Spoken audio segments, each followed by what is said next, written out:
He is using the power of his personality to promote a proper Brexit, a clean Brexit, and that's the right thing for him to be doing. It was an unedifying spectacle, wasn't it? If you were the Prime Minister and you saw queues of people standing there for over 2 hours to hear your former Foreign Secretary trashing your leadership in the hall of your conference, it was deeply unedifying. I don't think it was unedifying. It showed where the bulk of the Conservative Party is. The Conservative Party wants a clean Brexit. And it's very important that the Prime Minister knows what the mood of the country, the Conservative Party, and indeed of MPs is, that sometimes Prime Ministers can be very protected and cut off from what public opinion is saying, and that may be part of the problem with Chequers, because the Chequers proposal is not Brexit. And you see from that attendance, that enthusiasm, that the Conservative Party at its conference wants a clean Brexit. That is the overwhelming message. And that's not unedifying, that's actually democracy in action. It's very encouraging. This was not about the customs union today. This was about character. This was about somebody who said she risked prosecution, who said her plan was dangerous, unstable, humiliating, and an outrage. Now, there are ways of doing that, and one way is not to sign up to the deal, to sign up to the Chequers agreement first, and then leave government, and then come back right in the middle of a conference and steal her show. Surely you don't condone that behaviour. Not only do I condone it, I fully support it. I think the Chequers proposal is dreadful.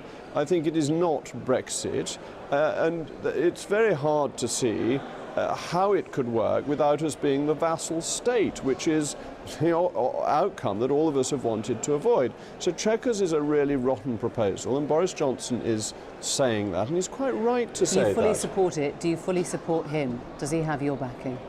It depends what you mean. I admire Boris Johnson. I think he's a very capable person. There isn't room for two Prime Ministers here, and he is trying to be the next one. There's one Prime Minister, and I'm supporting Theresa May as Prime Minister, but I'm not supporting Chequers. Chequers will let Jeremy Corbyn in. She is Chequers. I'm sorry to interrupt, but she is Chequers. The Prime Minister is Chequers, and Chequers is the Prime Minister. And you know very well that if Chequers goes, she goes too, and he's trying to get rid of both. Not just the plan, both. I don't think that follows. The Prime Minister set out a very clear plan at Lancaster House and in the Conservative Party manifesto, which is very different from Chequers. The Prime Minister's position is said by her own team to have evolved, and the issue is, will it evolve back again? There is Boris Johnson, who signs up to the Chequers deal and then resigns because he wants something more. He couldn't even decide which Telegraph column he was originally going to publish. He wasn't a fan of Brexit to begin with. I think it's unfair to say Boris signed up to Chequers. He was there, he was at the meeting. He signed up to it. No, I don't think that's the right way of saying it. Neither he nor David Davis signed up to it. They could not accept constriction of collective responsibility in supporting Chequers. They left the government because they didn't. He didn't even resign until David Davis stepped down.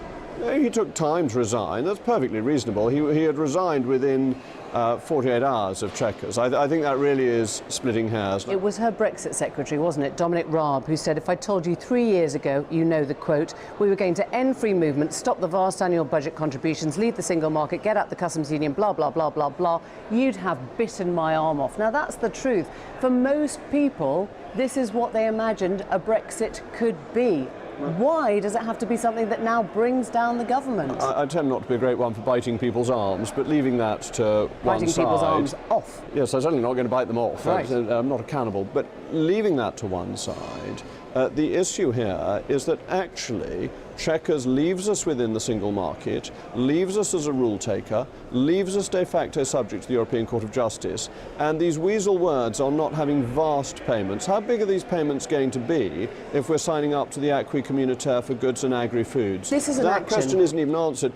And free movement. Do we really know what's happening with free movement? Chucking Chequers could bring down this government. Are you prepared to back that? No, it couldn't.